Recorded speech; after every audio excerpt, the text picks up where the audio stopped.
National interest के बारे में बात की थी, राष्ट्रहित के बारे में.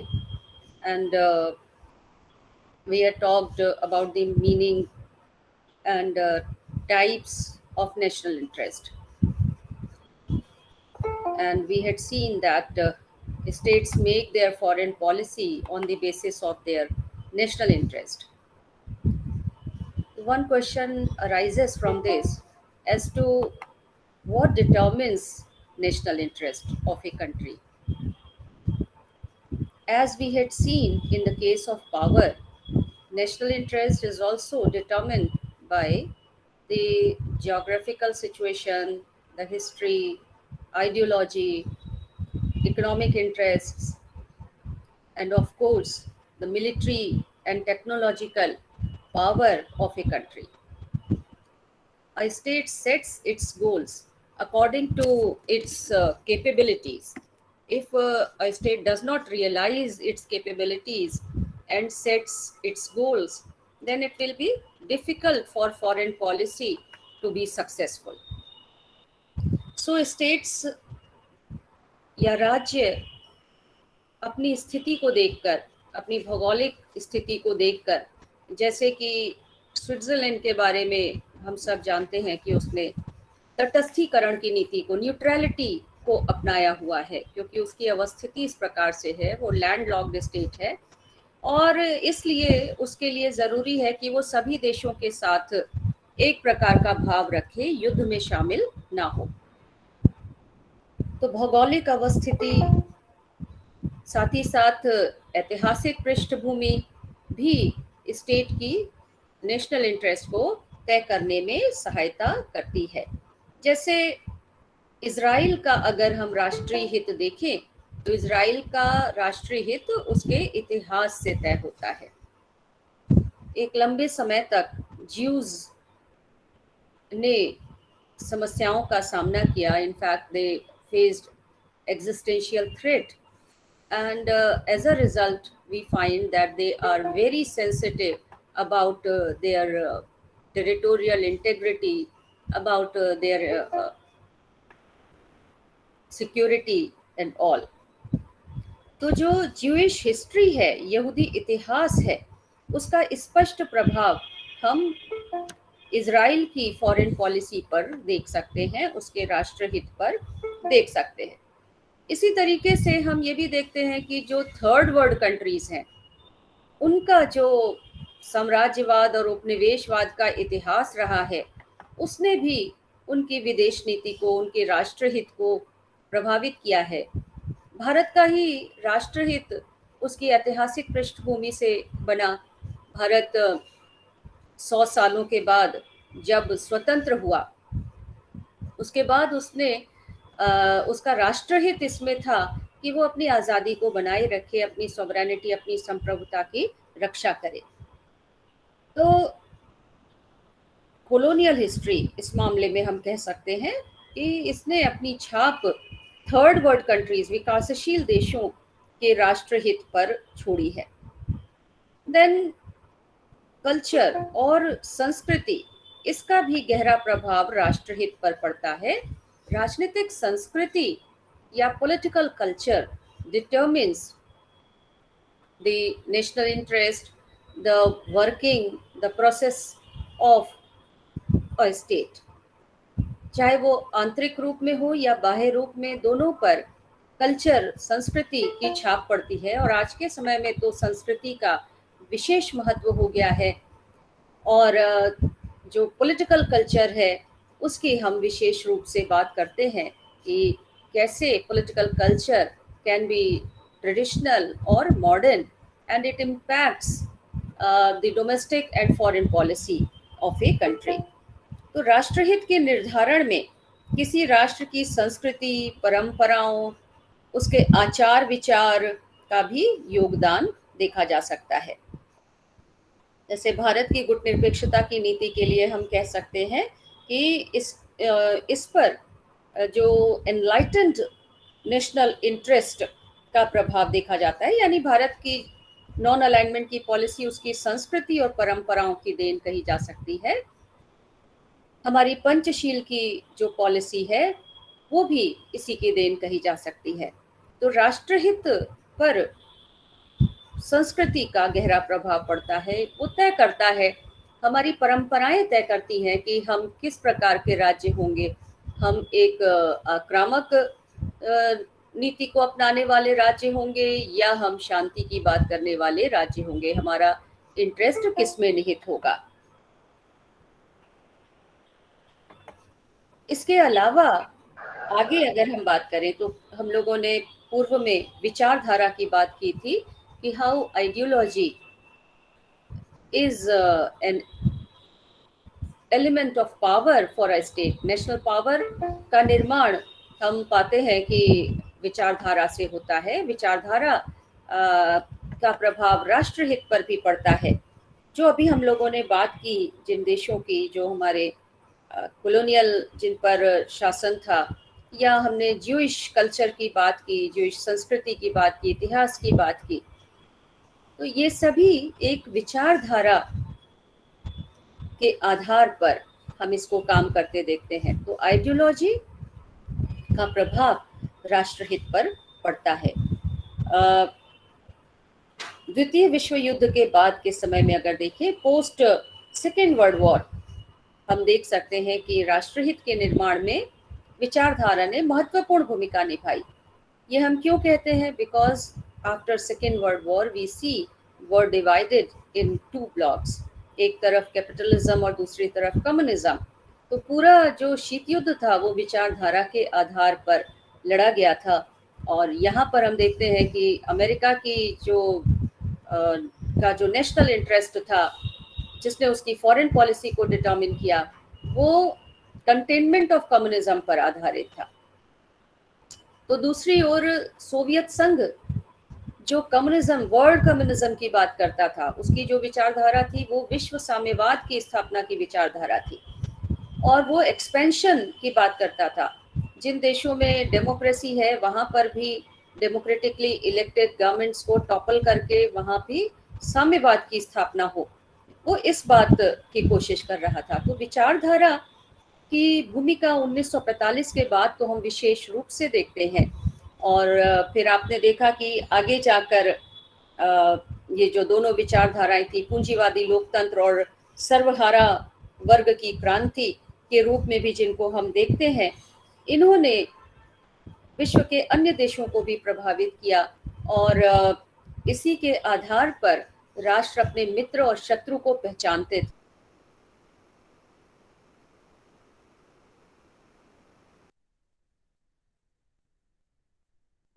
अगर तो सुनाई दे रहा है ना तुम लोग? Yes ma'am. Yes ma'am. तो विचारधारा की भूमिका राष्ट्रहित के निर्माण में विशेष रूप से देखी जा सकती है। और 1990 के बाद आप लोगों ने एंड ऑफ आइडियोलॉजी की बहस को सुना। It is called a great debate, क्योंकि 1990 के बाद कहा गया कि अब राज्यों के बीच में विचारधारा के आधार पर कोई डिस्टिंक्शन नहीं है। उनके राष्ट्रहित के निर्माण में, उनकी विदेश नीति के निर्माण में आइडियोलॉजी का कोई रोल नहीं रह गया है। और अब सभी राज्य अपना आर्थिक विकास चाहते हैं और इस आर्थिक विकास के लिए वे तकनीकी जो तंत्र है या जो प्रशासनिक तंत्र है उस पर निर्भर करते हैं।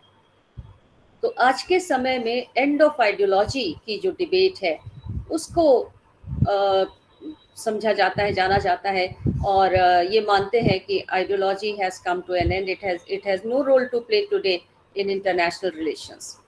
किंतु इसके जवाब में भी आपको याद होगा कि कहा गया कि ये एंड ऑफ आइडियोलॉजी की जो डिबेट है वो तो अपने आप में ही एक आइडियोलॉजी है, वो अपने आप में ही विचारधारा है। तो इसलिए how can we say that there is no influence of ideology on international relations.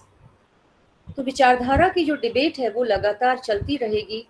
Bharat के संदर्भ में भी आप देख सकते हैं कि भारत की जो राष्ट्रीय हित है वो उसकी विचारधारा से प्रेरित है, शांति की विचारधारा से, यूनिवर्सल ब्रदरहुड की विचारधारा से प्रेरित होकर हमारा राष्ट्रहित बनता है।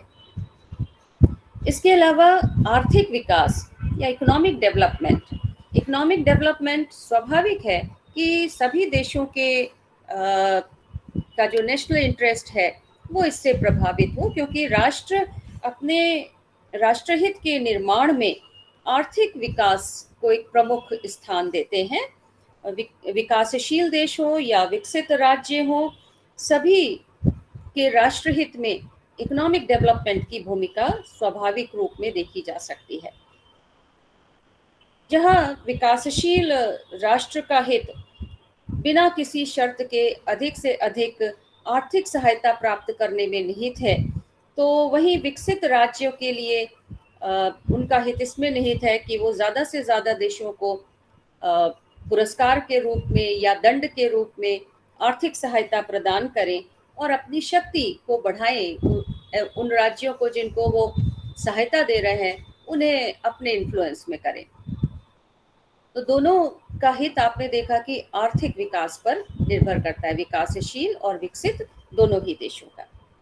इसके अलावा जो गवर्नमेंट स्ट्रक्चर है या जो फॉर्म ऑफ गवर्नमेंट है वो भी राष्ट्रीय हित को प्रभावित करता है।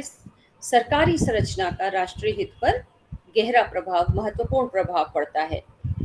एक लोकतंत्र में राष्ट्रीय हित की अवधारणा बड़ी स्पष्ट होती है और इसे जो तरह तरह की संरचनाएं शामिल हैं नीति निर्माण में, निर्णय लेने में, वे इसको आर्टिकुलेट करती हैं फॉरेन पॉलिसी को। जैसे भारत में भी आपने देखा कि एक फॉरेन पॉलिसी डिवीजन है मिनिस्ट्री ऑफ एक्सटर्नल अफेयर्स के अंतर्गत, जिसके द्वारा फॉरेन पॉलिसी को डिज़ाइन किया जाता है, आर्टिकुलेट किया जाता है। इसके अलावा लोकमत, पब्लिक ओपिनियन की भी भूमिका होती है जो प्रभावित करता है राष्ट्रहित को। जैसे अभी अमेरिका ने अफगानिस्तान से अपनी सेनाएं हटाई तो उसमें लोकमत की भी बड़ी भूमिका थी, क्योंकि अमेरिका में अब ये ओपिनियन आ रहा था, जैसा कि वियतनाम वॉर के समय में भी आया था, कि अपने जो सैनिक हैं उनको दूसरे देश के युद्ध में जाया ना किया जाए। तो किसी भी देश के राष्ट्रहित में उसके जो गवर्नमेंटल स्ट्रक्चर्स हैं, जो पब्लिक ओपिनियन है, ब्यूरोक्रेसी है, टेक्निकल जो सिस्टम है, व्यापारिक संगठन है, वे सभी उस देश के राष्ट्रहित को तय करते हैं। आज तो व्यापारिक संगठनों की बड़ी भूमिका हो गई है और इकोनॉमी डिक्टेट करने लगी है राष्ट्रीय हितों को, पॉलिटिकल डिसीजन मेकिंग को। एक लोकतांत्रिक राज्य में जहां हम पब्लिक ओपिनियन और वेरियस जो सिस्टम्स हैं, स्ट्रक्चर्स हैं, उनकी भूमिका को देखते हैं, तो वहीं एक अधिनायकवादी राज्य में, एक टोटलिटेरियन स्टेट में नेशनल इंटरेस्ट का निर्धारण एक छोटे से गुट के द्वारा किया जाता है। For example we can see in China where politburo of the Communist Party, which is comprised of a very few members, 9 or 10 members. They decide the national interest, the foreign policy of China. इसमें press या लोकमत की भूमिका लगभग नगण्य होती है, कम होती है या नहीं के बराबर होती है। फिर हमने ये भी देखा कि जब लोकतंत्र की बात आती है तो ये माना जाता है कि लोकतंत्रों के बीच में आपस में लड़ाई नहीं होती है। Two democratic states do not usually go to war with each other. Perhaps we had talked about it earlier also, that on the basis of empirical studies it has been proved that wars do not happen between democratic states. ज़्यादातर जो युद्ध हुए हैं वो दो autocratic states के बीच में हुए हैं या एक डेमोक्रेटिक और एक ऑटोक्रेटिक स्टेट के बीच में हुआ है। पास्ट में ऐसा देखा गया है और उसके आधार पर यह कहा जाता है। तो डेमोक्रेसी नेशनल इंटरेस्ट को अलग तरीके से प्रभावित करती है। उसमें जो रचनात्मकता कह लीजिए या सकारात्मकता का गुण लाती है। वहीं अधिनायक तंत्र इसके विपरीत कार्य करता हुआ दिखाई देता है। वहाँ राष्ट्रहित ज़्यादा अग्रेसिव दिखाई देता है। चाइना का उदाहरण अभी आपके सामने है। देन नेशनल इंटरेस्ट को डिटर्मिन करने में another factor which is important is It is the personality of policy makers. जब कोई व्यक्ति सत्ता में आता है तो उसका व्यक्तित्व, उसके विचार जो उसके व्यक्तित्व को बनाते हैं, उनका प्रभाव राष्ट्रहित के निर्धारण पर पड़ता है। जैसे जब जवाहरलाल नेहरू प्रधानमंत्री थे तो because he had a very large personality, he was a world leader, he had a vision for India which was global, और इसलिए हमने दूर के देशों के साथ तो संबंध बनाने के लिए कार्य किया, लेकिन पड़ोसी देशों के साथ नहीं। वहीं आगे जाकर हमने देखा कि हमारे कुछ अन्य प्रधानमंत्री, जैसे गुजराल डॉक्ट्रिन का नाम लिया जाता है कि जो हमारे पड़ोसी देश हैं उनको कुछ देकर हम अगर खुश कर सके, उन्हें अपने पक्ष में कर सके, तो इस नीति को अपनाया जाना चाहिए। तो जो राजनेता है उसका व्यक्तित्व किस प्रकार का है, उसकी छाप उस देश के राष्ट्रहित पर पड़ती है, उसकी विदेश नीति पर पड़ती है, राष्ट्रहित व्यक्ति के पर्सनालिटी से तय होता है। जैसे रोनाल्ड रीगन ने आउटवर्ड लुकिंग पॉलिसी को अपनाया अमेरिका के लिए, तो जिमी कार्टर ने इनवर्ड लुकिंग, और दोनों में हम अंतर पाते हैं। दोनों की पर्सनालिटी, एक शांति की बात करते थे, एक अमेरिका को एक आक्रामक बड़ी सुपर पावर के रूप में स्थापित करने की बात कहते थे विश्व में, क्योंकि second cold war Jimmy Carter के समय में ही कंक्लूड हुआ, और उसके बाद हम देखते हैं कि रोनाल्ड रीगन राष्ट्रपति बने, और इसी आधार पर वो सत्ता में आए भी थे कि अमेरिका को एक बार फिर वो सुपर पावर बना देंगे। तो राष्ट्रहित को निर्धारित करने में वैयक्तिक तत्व का भी महत्व होता है। तो नीति निर्माताओं का गुण, उनका व्यक्तित्व, उनकी आकांक्षाएं, क्या वो चाहते हैं देश के लिए, आदर्श और मूल्य, ये सब तय करते हैं कि उनके देश के लिए क्या डिजायरेबल है, क्या वांछनीय है, और क्या संभव है। और ये इसी के आधार पर वे अपने देश के लिए तय करते हैं कि उसका राष्ट्रहित किसमें निहित है, कैसे फॉरेन पॉलिसी को बनाया जाए, किन बातों पर फॉरेन पॉलिसी में जोर दिया जाए। तो नीति निर्माताओं की जो भूमिका है उसका बड़ा महत्व हम पाते हैं राष्ट्रहित के निर्धारण में। जब यूनिपोलर वर्ल्ड बना हुआ था, एक ध्रुवीय विश्व बना हुआ था, उस समय दो राज्यों वेनेजुएला और ईरान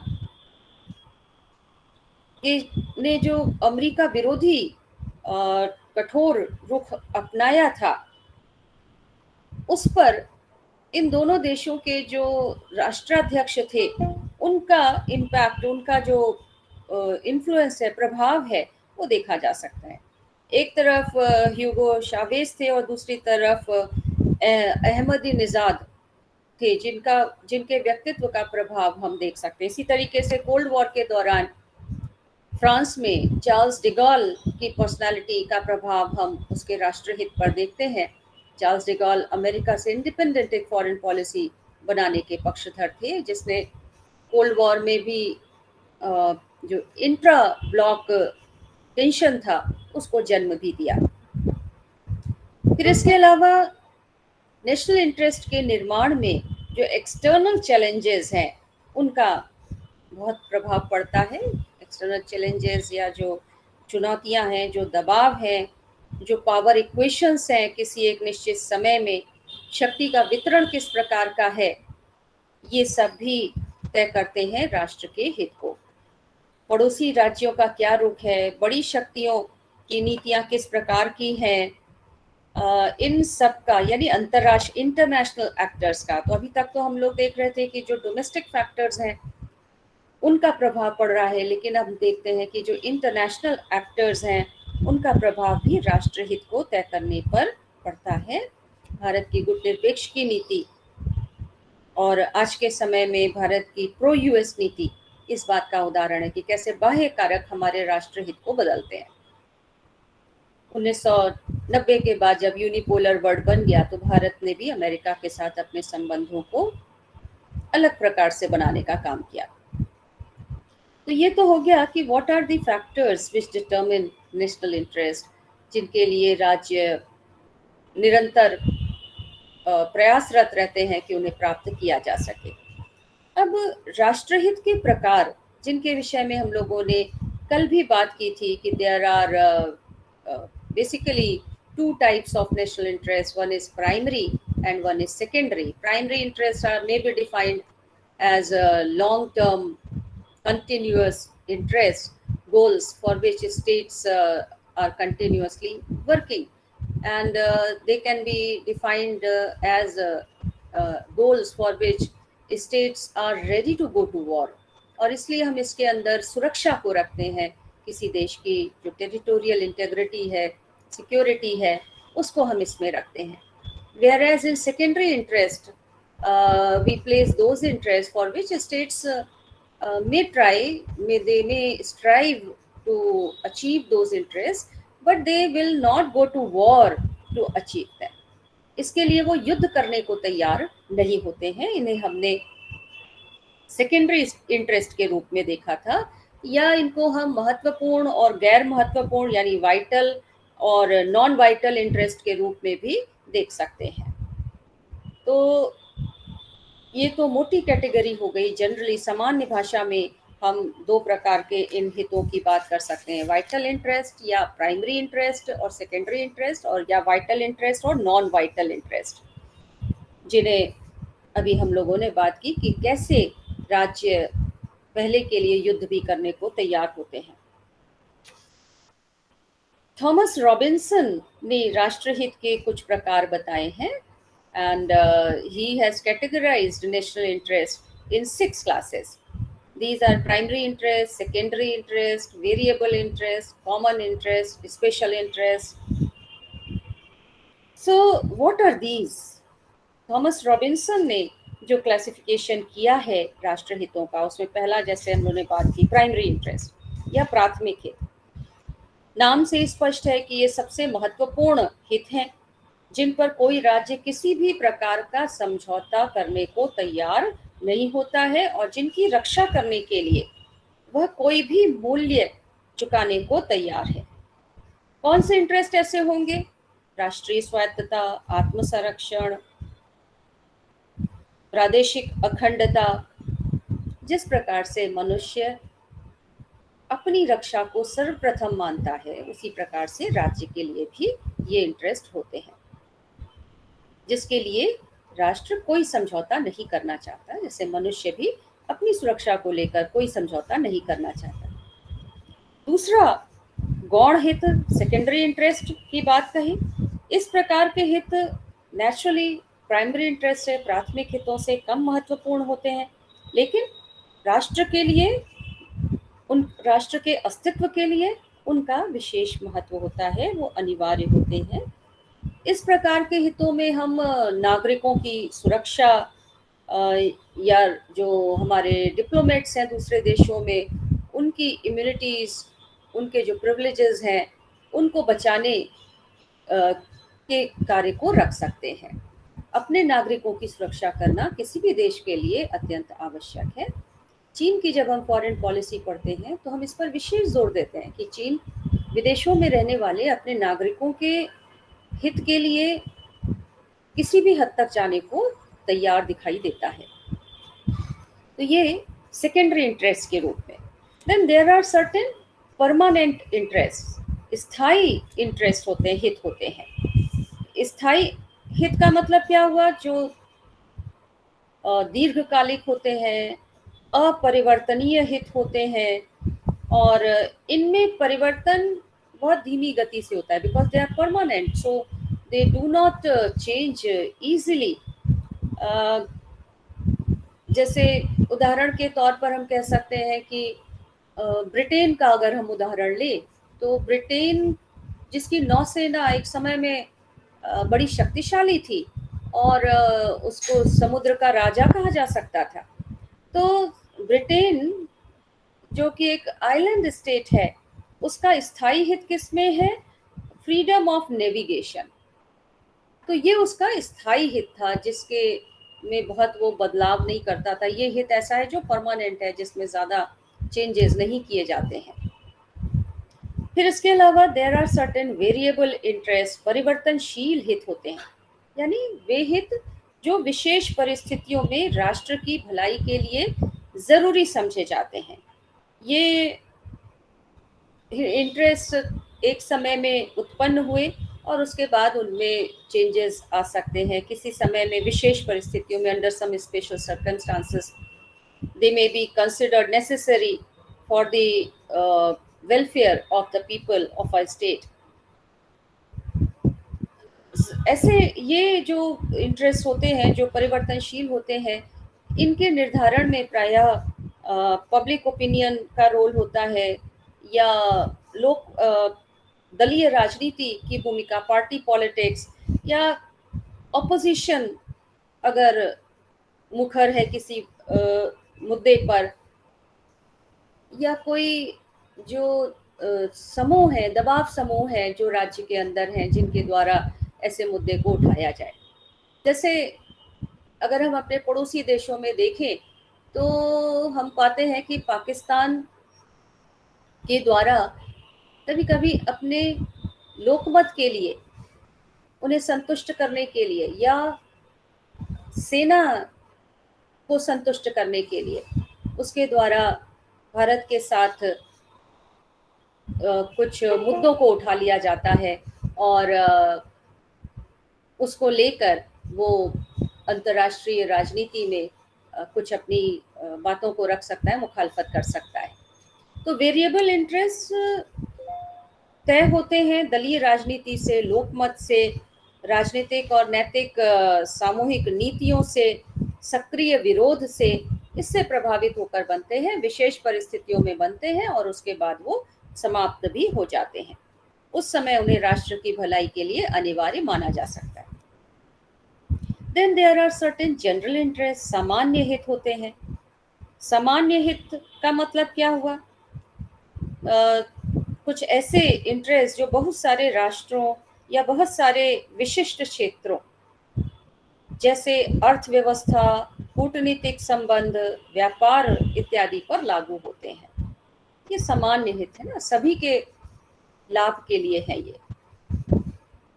इसका उदाहरण हम अंतर्राष्ट्रीय शांति, सुरक्षा की स्थापना, निशस्त्रीकरण, डिसआर्मामेंट, शस्त्र नियंत्रण, आर्म्स कंट्रोल इत्यादि के रूप में देख सकते हैं, क्योंकि ये सभी के लिए लाभदायक है, सामान्य हित है। शांति होगी, युद्ध नहीं होगा, निशस्त्रीकरण होगा, तो इससे तो सभी को लाभ है, सभी को फायदा है।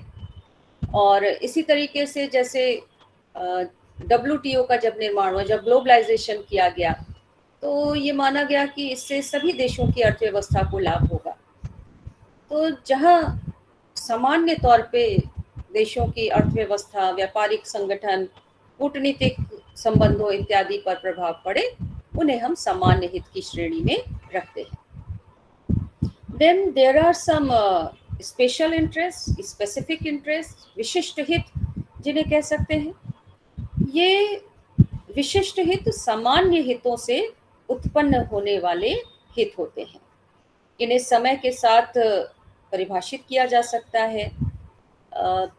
इसका उदाहरण हम न्यू इंटरनेशनल इकोनॉमिक ऑर्डर को स्थापित करने के रूप में देख सकते हैं, जो थर्ड वर्ल्ड कंट्रीज के द्वारा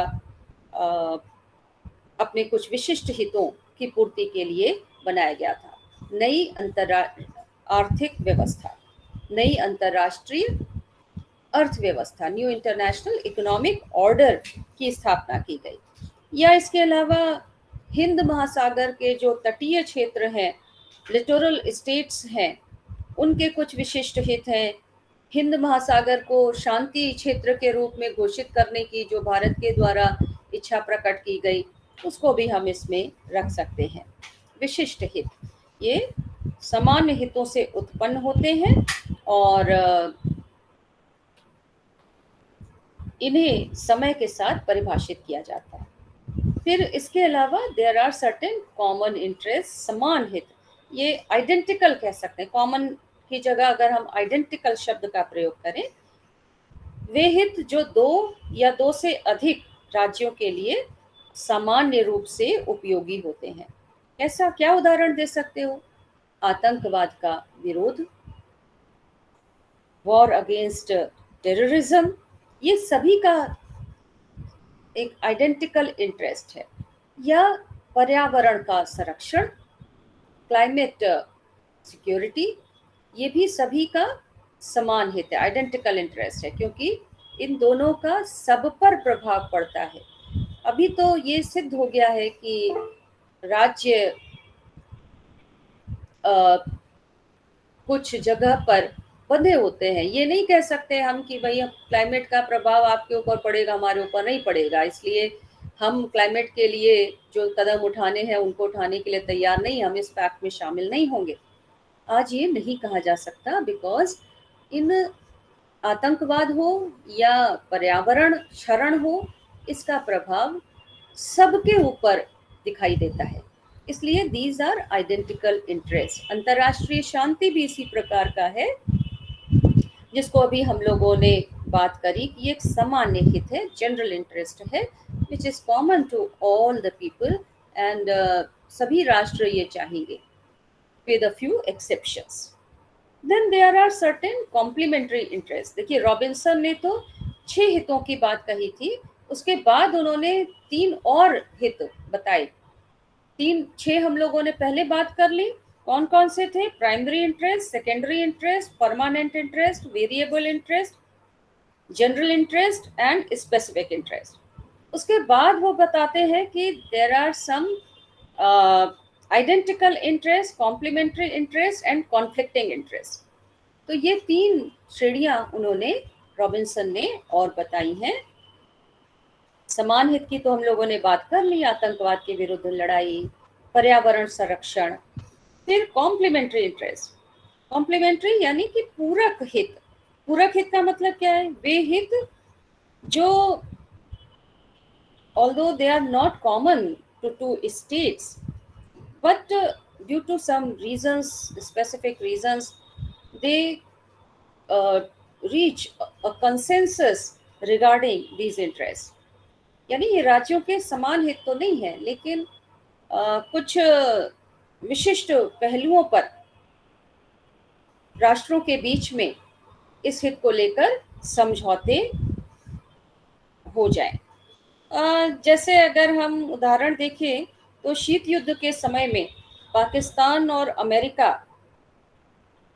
के कुछ पूरक हित थे, कॉम्प्लीमेंट्री इंटरेस्ट थे। क्या था? आपको समझ में आ रहा होगा कि पाकिस्तान भारत के साथ अपनी मिलिट्री पैरिटी को बनाना चाहता था, और इसके लिए उसे सैनिक साजो सामान की ज़रूरत थी जो उसे अमेरिका से प्राप्त हो सकता था। और दूसरी ओर अमेरिका अपने शीत युद्ध के दौरान अपने हितों को सिद्ध करने के लिए उसे दक्षिण एशिया में एक एलाई चाहिए था, एक रीजनल एलाई की उसे ज़रूरत थी, जो उसने पाकिस्तान में खोजा। तो पाकिस्तान को शस्त्रास्त्र चाहिए था, अमेरिका को साउथ एशिया में एक उपग्रह चाहिए था जिसके माध्यम से वो साउथ एशिया में अपने हितों की रक्षा कर सके। तो दोनों के ये पूरक हित थे, जिसकी वजह से उनमें दोस्ती हो गई, और अमेरिका ने पाकिस्तान को अपने उपग्रह के रूप में विकसित कर लिया और उसको शस्त्र अस्त्र दिए। तो दोनों का लाभ हो रहा था। जैसे इसी तरीके से अगर हम आज़ादी के दौरान देखें तो फ्रांस, ब्रिटेन वगैरह ने बड़ी चालाकी से जो हमारे प्रिंसली स्टेट्स थे उनकी आपसी लड़ाइयों का फ़ायदा उठाया, और इन राज्यों में राजा के खर्चे पर अपनी सेना बना ली। इसको सब्सिडरी अलायंस कहा गया था। फ्रांस ने अगर एक देश के अंदर अपनी सेना को स्थापित कर लिया, राजा को भी फायदा है, राजा को लालच होता था कि ये सेना उसको पड़ोसी देश पर हमला करने के लिए सहायता करेगी, तो पड़ोसी देश में अंग्रेजों ने अपनी सेना को बसा लिया। सेना का खर्चा राजा चलाता था, सेना होती थी अंग्रेजों की या फ्रांसीसियों की, और राजाओं को लगता था कि वे अपने हित सिद्ध कर रहे हैं, पर एक्चुअली होता क्या था कि फ्रांसीसी और अंग्रेज आपस में लड़ाई कर रहे थे वर्चस्व के लिए, कि भारत में किसको वर्चस्व हासिल हो जाए। तो कॉम्प्लीमेंट्री इंटरेस्ट राज्य के अंदर राजा और फ्रांसीसियों का, एक को चाहिए था अंग्रेजों के साथ लड़ाई करने के लिए एक राज्य की सेना की आवश्यकता थी, खर्चा कैसे पूरा हो इस जरूरत की थी, और दूसरी ओर राजा की जरूरत थी कि वो अपने पड़ोसी देश पर हमला कर सके, उसके लिए उसे सेना चाहिए, गन चाहिए। तो इसने ये जो कॉम्प्लीमेंट्री इंटरेस्ट थे, जो पूरक हित थे, उन्होंने इनको करीब लाने का काम किया। वैसे भी हम जानते हैं कि अंतर्राष्ट्रीय राजनीति में कहा जाता है कि जो शत्रु का शत्रु है वो हमारा मित्र होता है। तो पोस्ट कोल्ड वॉर पाकिस्तान और अमेरिका दोनों के इंटरेस्ट कहीं पर एक दूसरे को कॉम्प्लीमेंट कर रहे थे और इसलिए दोनों एक दूसरे के करीब आ गए। इसके बाद कॉन्फ्लिक्टिंग इंटरेस्ट की बात करते हैं, विरोधी हितों की बात करते हैं। ये हित जो दो या दो से अधिक राज्यों के बीच में समान हित भी नहीं है, पूरक हित भी नहीं है, और वे राज्यों के बीच में संघर्ष का कारण भी बन जाते हैं, उन्हें हम कॉन्फ्लिक्टिंग इंटरेस्ट कहते हैं। जैसे भारत और पाकिस्तान के बीच में जम्मू कश्मीर का मुद्दा, जैसे फिलिस्तीन और इजराइल के बीच में कुछ भूभाग को लेकर झगड़ा। तो जब हमारे इंटरेस्ट कहीं पर टकराते हैं तो संघर्ष उत्पन्न होता है, और हम जानते हैं कि विश्व में संघर्ष बहुत आसानी से उत्पन्न हो जाते हैं। इसका मतलब ये हुआ कि there are many conflicting interests among states. तो कॉन्फ्लिक्टिंग इंटरेस्ट का होना कोई अनकॉमन बात नहीं है, यह बहुत सामान्य है। राज्यों के हित आपस में टकराते रहते हैं। तो these are various kind of interests which are given by Thomas Robinson. इसमें आपने देखा कि बेसिकली हम प्राइमरी और सेकेंडरी इंटरेस्ट की बात कर रहे हैं, और इसके अलावा कुछ अन्य हितों की हमने चर्चा की। I believe you will remember the categorization of national interest as given by Thomas Robinson. पहला उन्होंने 6 श्रेणी में बांटा, इसके बाद 3 और उन्होंने बताई, identical, complementary and conflicting interest. Primary interest long term interest होते हैं, जिनके लिए राज्य युद्ध करने के लिए भी तैयार होते हैं और उस पर वो कोई समझौता नहीं करना चाहते हैं। किसी का माइक ऑन है, उसको बंद कर लो। सो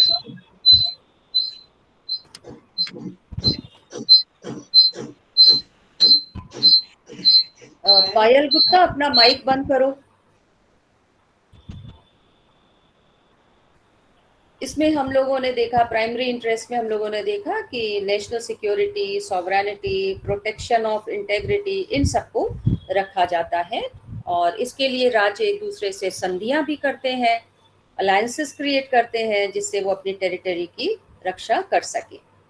फिर इसके अलावा सेकेंडरी इंटरेस्ट होते हैं, जिसके लिए हम लोगों ने चर्चा की कि राज्य युद्ध तो नहीं करेंगे, लेकिन फिर भी उन्हें इसकी चिंता होती है क्योंकि इसका कहीं ना कहीं प्रभाव उनके ऊपर पड़ रहा है।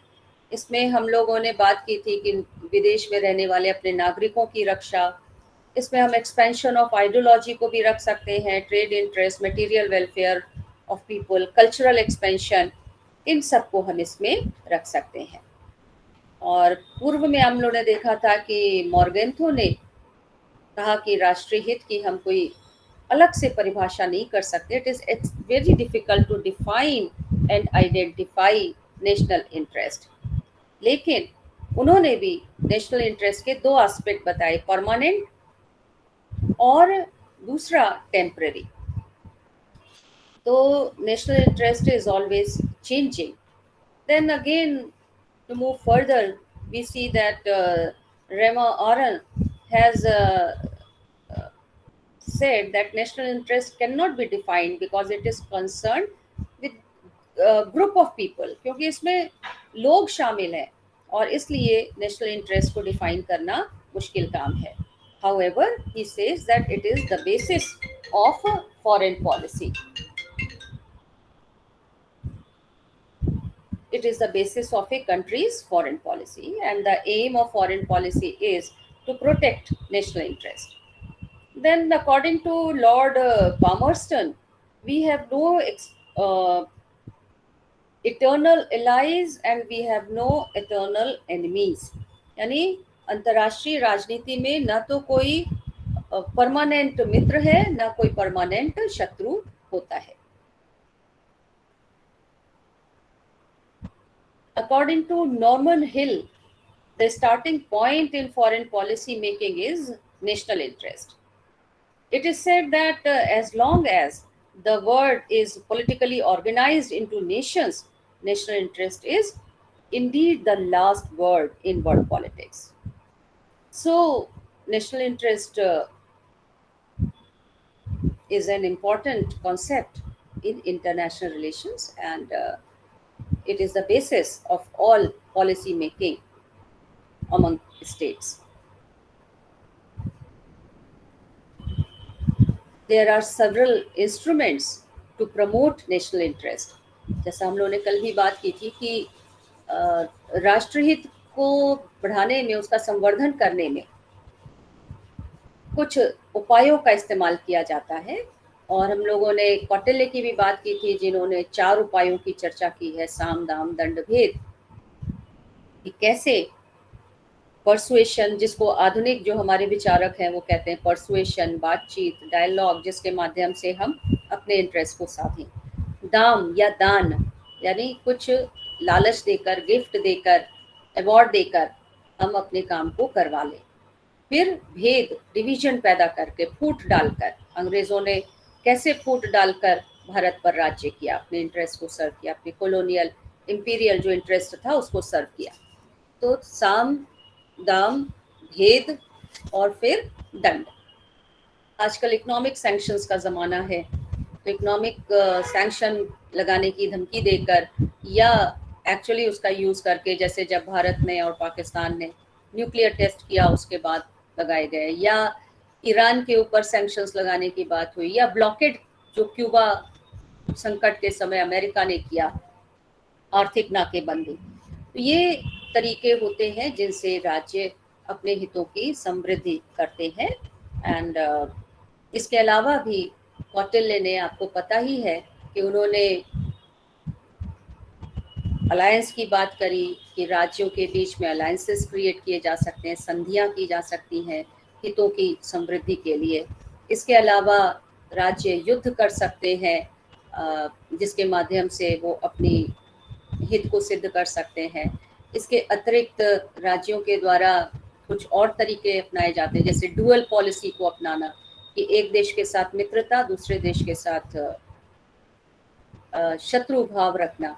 इसके अलावा इसी चीज़ को डिफाइन करते हुए ये भी कहा जा सकता है कि एक ही राज्य के साथ दोनों प्रकार के भाव रखना. जैसे भारत का उदाहरण ले लीजिए कि भारत ने चीन के साथ अपने बॉर्डर डिस्प्यूट को एक तरफ रखते हुए उस पर बातचीत करता है, लेकिन उसके साथ साथ उसने एक लंबे समय तक चीन के साथ अपने ट्रेड रिलेशंस को भी बनाया. नरसिम्हा राव जब प्रधानमंत्री बने तो ये विचार किया गया कि हमारे जो बॉर्डर डिस्प्यूट हैं वो अपनी जगह हैं, लेकिन हम ट्रेड रिलेशंस चीन के साथ स्थापित करें, क्योंकि इसमें हमारा फायदा है, नेशनल इंटरेस्ट हमारा इससे सर्व होता है. तो द्वैध भाव रखना, जो डुअल पॉलिसी जिसको कहा गया. इसके अलावा किसी देश का प्रोटेक्शन सीख करना, संश्रय लेना, यानी जैसे आज क्वाड का निर्माण किया गया है. अमेरिका के साथ पहले एक ज़माने में सोवियत संघ के साथ मित्रता थी, वो भी इसीलिए थी, संश्रय के लिए थी. देन अपने आप को तैयार करना, शांति से बैठना, और जब तक तैयार ना हो जाए तब तक आगे ना बढ़ना. तो आसन और यान, ये कौटिल्य ने इसको नाम दिया था. आसन यानी जब तक हम तैयार नहीं है, अगर हम युद्ध के लिए रेडी नहीं है, तो we should not hurry, we should wait, we should prepare ourselves, और उसके बाद फिर मार्च करना, आगे बढ़ना.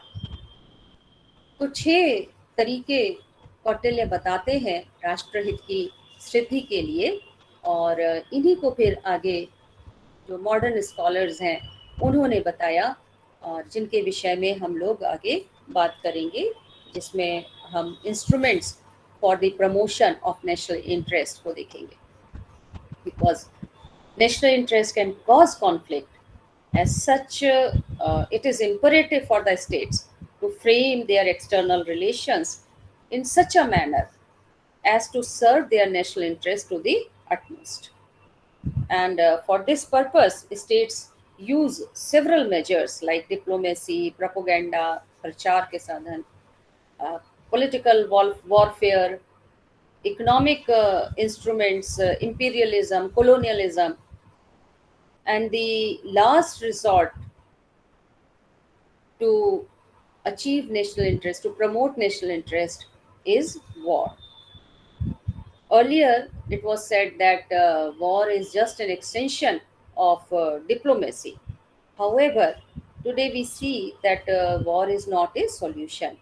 War, as an instrument of national policy, is not very practical, and usually states adhere to diplomacy to achieve their national interest.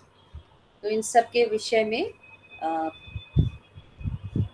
कुछ lectures already मौजूद भी हैं जिनको आपको देखने के लिए सजेस्ट मैं करूँगी कि आप उसको पढ़ें, because there are separate lectures available on the YouTube channel, and you go through them, and if you have any question you can raise them and then we will discuss them. So this is